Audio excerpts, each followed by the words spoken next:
ರೈತರ ದ್ರೋಹ ಸರ್ಕಾರ ಆಡಳಿತದಲ್ಲಿದೆ.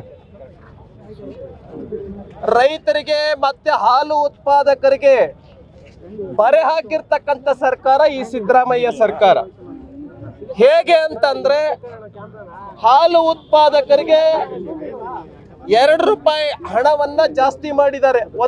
ಒಂದು ಲೀಟರ್ಗೆ 2 ರೂಪಾಯಿ ಮಾಡಿದ್ದಾರೆ, ಅರ್ಧ ಲೀಟರ್ಗೂ 2 ರೂಪಾಯಿ ಮಾಡಿದ್ದಾರೆ. ಇದರಿಂದ ಗ್ರಾಹಕರಿಗೆ ವಿಪರೀತ ಹೊರೆಯಾಗ್ತಾ ಇದೆ. ಕೂಡಲೇ 2 ರೂಪಾಯಿ ಏನು ಹೆಚ್ಚಿಗೆ ಮಾಡಿದಿರಿ ವಾಪಸ್ ಪಡಿಬೇಕು. ಒಂದನೇದು.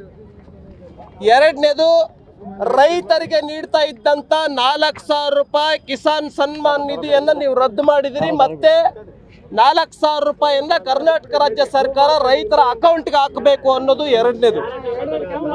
ಮೂರನೇದು, 957 ಕೋಟಿ ರೂಪಾಯಿ ಕಳೆದ 8 ತಿಂಗಳಿಂದ ಹಾಲು ಉತ್ಪಾದಕರಿಗೆ ಕೊಡ್ತಕ್ಕಂಥದ್ದು ಬಾಕಿ ಉಳಿಸ್ಕೊಂಡಿದೆ ಈ ರಾಜ್ಯ ಸರ್ಕಾರ.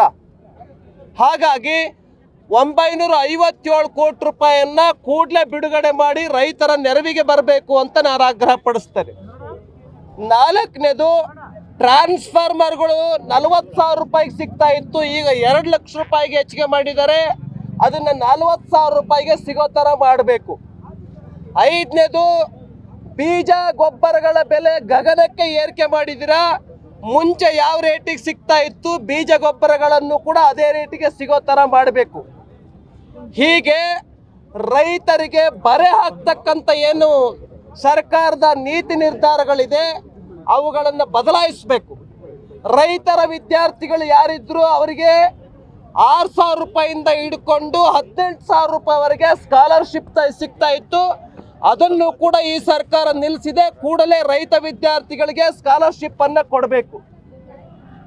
ಲಾಸ್ಟ್ನೇದು, ಕೊನೆದು, 4 ಲಕ್ಷ ಕಾರ್ಮಿಕ ಯಾರಿದ್ರು ಅವ್ರಿಗೆ ಸ್ಕಾಲರ್ಶಿಪ್ ಅನ್ನು ಕೊಡ್ತಾ ಇತ್ತು. 4 ಲಕ್ಷ ವಿದ್ಯಾರ್ಥಿಗಳಿಗೆ ಅದನ್ನು ನಿಲ್ಲಿಸಿದರೆ ಈ ಸರ್ಕಾರ ಕೂಡಲೇ ಕೊಡಬೇಕು. ಹೀಗೆ ರೈತ ವಿರೋಧಿ ಸರ್ಕಾರ ಕರ್ನಾಟಕ ರಾಜ್ಯದಲ್ಲಿದೆ. ಹಾಲು ಉತ್ಪಾದಕರಿಗೆ ಬರೆ ಹಾಕಿದೆ. ಹಾಲು ಉಪಯೋಗಿಸ್ತಕ್ಕಂಥ ಗ್ರಾಹಕರಿಗೆ ಬರೆ ಹಾಕಿದೆ. ಡೀಸೆಲ್ ಪೆಟ್ರೋಲ್ ಅನ್ನ ಹೆಚ್ಚಿಗೆ ಮಾಡಿ ಇಡೀ ರಾಜ್ಯದ ಡೀಸೆಲ್ ಪೆಟ್ರೋಲ್ ಉಪಯೋಗ ಮಾಡೋಂಥವ್ರಿಗೂ ಬರೆ ಹಾಕಿದೆ. ಹಾಗಾಗಿ ಒಂದಲ್ಲ ಡಿಮ್ಯಾಂಡ್ ಮಾಡ್ತೀವಿ, ಕೂಡಲೇ ಭ್ರಷ್ಟಾಚಾರದಲ್ಲಿ ಮುಳುಗಿರ್ತಕ್ಕಂಥ ಈ ಸರ್ಕಾರ ರೈತ ವಿರೋಧಿ ಸರ್ಕಾರ, ಮಹಿಳಾ ವಿರೋಧಿ ಸರ್ಕಾರ, ಯುವಕರ ವಿರೋಧಿ ಸರ್ಕಾರ, ಶಿಕ್ಷಣ ವಿರೋಧಿ ಸರ್ಕಾರ ಏನಿದೆ, ಕೂಡಲೇ ಸಿದ್ದರಾಮಯ್ಯ ಅವರು ರಾಜೀನಾಮೆ ಕೊಡಬೇಕು ಅಂತ ಆಗ್ರಹ ಪಡಿಸ್ತೇವೆ. ನಮ್ಮ ರಾಜ್ಯ ಅಧ್ಯಕ್ಷ ಆಗಿರ್ತಕ್ಕಂಥ ನಡಳ್ಳಿ ಅವರು ಬಂದಿದ್ದಾರೆ, ಅವರು ಕೂಡ ಮಾತಾಡಬೇಕಂತ ವಿನಂತಿಯನ್ನ ಮಾಡ್ತೇನೆ.